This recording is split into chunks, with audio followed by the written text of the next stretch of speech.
Baik, terima kasih. Pemirsa masih bersama kami Damai Indusaku dalam rangka memperingati Maulid Nabi Muhammad SAW. Terima kasih kepada para jamaah yang telah memberikan pertanyaan. Insya Allah ini pertanyaan-pertanyaan yang mampu mewakili pertanyaan Anda yang sedang menyaksikan acara ini. Pertanyaan pertama dari Bapak Salahuddin akan dijawab oleh Kiai Haji Sumarno Syafi'i. Kiai, silakan. Berkaitan dengan pembangunan masjid dan alasan untuk melarang dalam sumbangan dan sebagainya. Bismillahirrahmanirrahim. Terima kasih Bapak penanya. Mudah-mudahan akan menjadi jawab bukan buat Bapak saja tapi buat kita semua. Dalam kita memberikan bantuan bangunan kepada siapapun dan di wilayah manapun, Islam tidak pernah memberikan batasan. Islam tidak pernah memberikan batasan. Coba contoh saya kasih gampang. Kita umat Islam, dimanapun asal pun ada masjid, boleh nggak kita sholat? Boleh. Saya orang dari Jakarta Barat, saya orang dari Tangerang, datang ke daerah Bekasi, mampir ke daerah kota wisata, di Grand Wisata, saya sembahyang di sini, boleh nggak? Itu saja contohnya.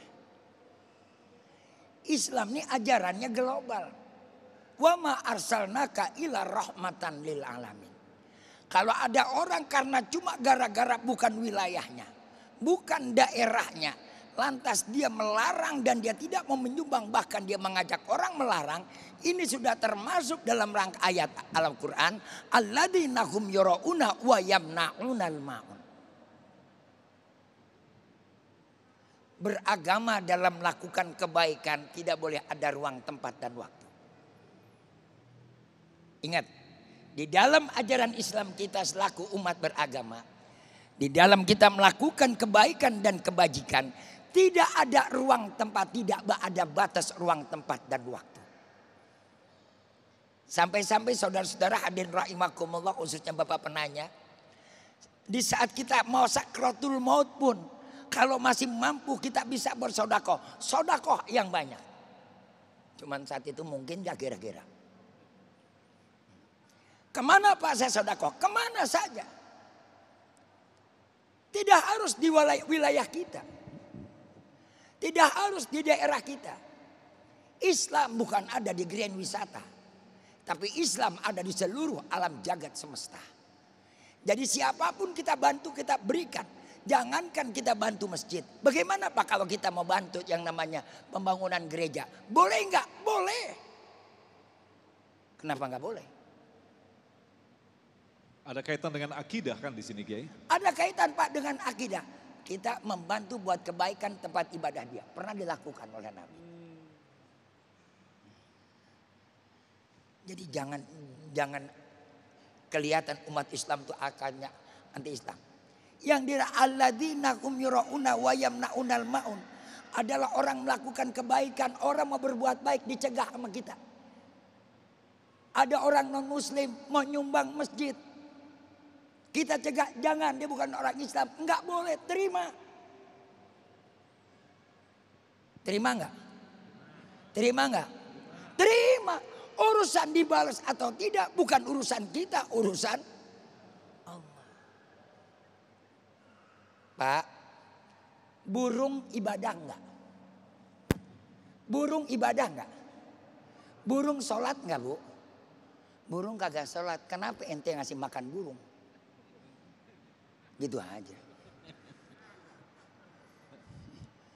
Apakah kita harus yang namanya memberi dan membagi kepada orang yang ibadah? Allah memberikan rizki kepada seluruh manusia tanpa melihat dia beriman ataukah dia itu kafir, dia itu ibadah atau dia tidak, dengan sifat rahmannya Allah kasih semua. Awas jangan pilih bulu mentang-mentang bukan partai lu kagak bagi. Gua colok mata lu. Nah aja. Ini lagi mau musim kampanye nih. Betul-betul. Betul-betul. Ada orang pura-pura baik-baikan zaman sekarang. Belum saatnya udah pada bagi-bagi sembako. Tengik lagu lo. Sampai ada ungkapan diterima sembakonya nggak usah dicoblos orangnya begitu. Bagaimana Pak, kita ambil nggak tuh sembakonya? Ambil sembakonya. Ambil jangan Bu. Ambil jangan Pak. Bawa pulang apa kagak? Bawa pulang, ambil, pilih kagak, ntar dulu.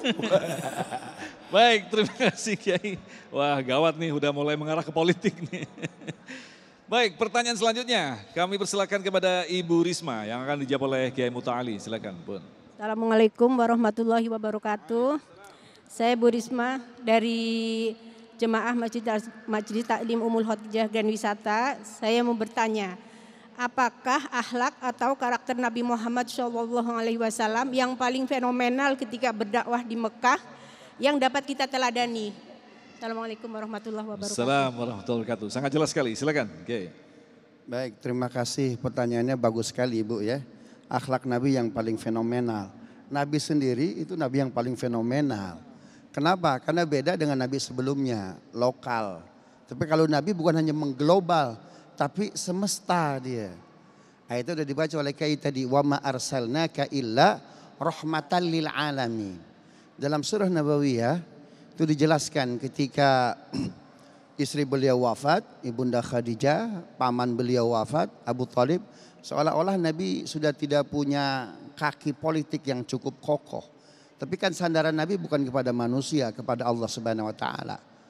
Nabi lantas hijrah ke Taif. Kenapa pilihannya Taif? Karena Taif itu kabilahnya Bani Naufal.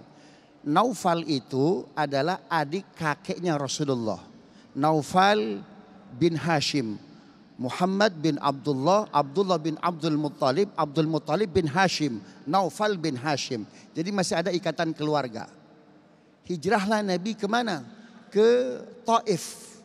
Itu dari Mekah ke Taif ada 786 rumah Mas Agung. Tidak ada satu rumah kecuali Nabi ketuk. Apa yang Nabi lakukan? Nabi berdakwah.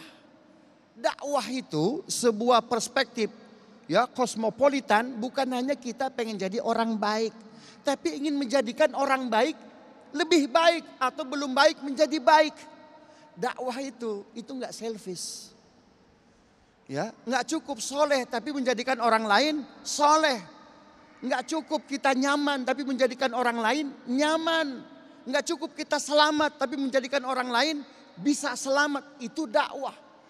Karena itu walaupun Nabi sulit ya mesti hijrah ke Taif, itu semua rumah 786 rumah diketuk oleh Nabi. Kenapa? Kewajiban dakwah Mas Agung. Nabi ingin mengatakan aslim taslam. Islamlah maka engkau akan selamat.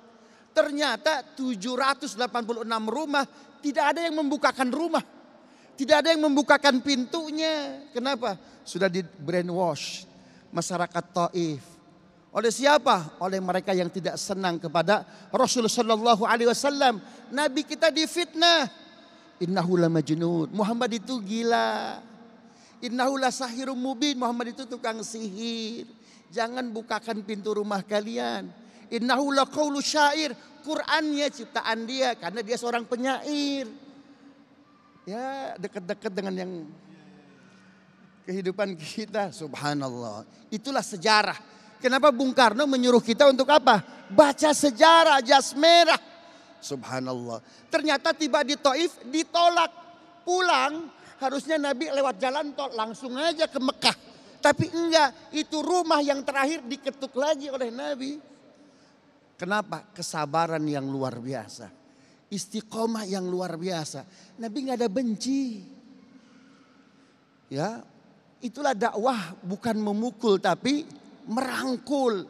Apa yang menyebabkan Nabi diberi gelar Sayyidul Anbiya wal Mursalin. Kenapa humble-nya unlimited? Humble-nya, rendah hatinya tidak terbatas. Allah ingin menguji bagaimana humble-nya Nabi. Ketika mau Mi'raj, Nabi SAW dipanggil para Rasul Ulul Azmi. Karena kan kata Quran, fasbir kama sabara ulul azmi minar rasul. Kalau sabar, tengok ulul azmi. Nabi dites itu tuh dengan tokoh-tokoh nabi-nabi yang lain yang 4 itu. Nuh, Ibrahim, Musa, Isa. Dipanggil, Nuh, ya Nuh, Anda siapa? Ana safinatullah. Saya nabi yang disuruh bikin perahu. Kan begitu. Agar menyelamatkan hamba Allah yang baik, yang soleh. Nuh menyebut gelar kelebihan. Ibrahim, ya Ibrahim, man anta? Ana khalilullah. Saya kekasih Allah. Nyebut kelebihan juga Ibrahim. Sama lah kayak kita, Bu Haji, Pak Haji baru nengok. Coba nggak dipanggil Pak Haji, Bu Haji. Nggak nengok itu. Subhanallah. Ya Musa, man anta? Anda siapa? Ana kalimullah. Saya Nabi yang dapat berdialog. Musa nyebut kelebihan. Ya Isa, man anta? Ana ruhullah. Saya Nabi yang ditiupkan roh ke dalam rahim ibu saya, lahirlah saya.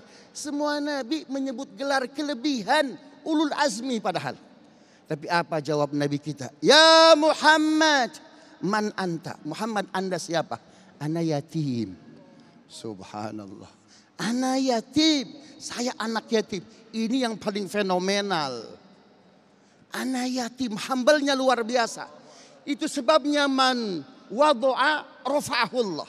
Orang yang tawadhu, rendah hati, ditinggikan derajatnya. Turun ayat. Allahu yastafi minal malaikati rusulan wa minan nas. Malaikat ada rajanya siapa? Jibril. Manusia ada rajanya siapa? Muhammad sallallahu alaihi wasallam. Karena kerendahan hati itu yang membuat Allah Subhanahu wa taala kagum. Demikian Mas Agung. Masya Allah, speechless sepertinya ketika mendengarkan jawaban Rasulullah, ana yatim. Sementara nabi-nabi yang lain benar-benar mengatakan keberadaan dirinya. Ya Allah, ya Rabb, Allahumma sholli ala Sayyidina Muhammad wa ala ali Sayyidina Muhammad. Baik, selanjutnya kita persilakan kepada penanya selanjutnya, Bapak Faif Yusuf. Silakan. Bismillahirrahmanirrahim. Assalamualaikum warahmatullahi wabarakatuh. Perkenalkan, saya Faif Yusuf, pengurus DKM Masjid Izzatul Islam Grand Wisata.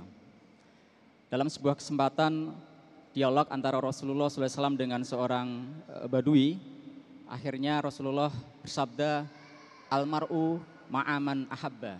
Seseorang itu akan bersama dengan orang yang dia cintai. Dan para sahabat sangat bahagia mendengar kata Rasulullah SAW ini. Pertanyaan saya, tentu kita ingin menjadi bagian dari umat yang bersama Rasulullah SAW di akhirat nanti. Bagaimana cara kita agar bisa merawat kecintaan kita, mahabbah kita kepada Rasulullah SAW? Amalan apa saja yang bisa kita lakukan agar kecintaan kita kepada Rasulullah SAW ini bisa terjaga sampai akhir hayat nanti? Terima kasih. Assalamualaikum warahmatullahi wabarakatuh. Waalaikumsalam warahmatullahi wabarakatuh. Pertanyaan yang luar biasa yang tentunya insya Allah kita akan jawab selepas pesan-pesan berikut ini. Tetaplah bersama kami, Damai Indonesiaku.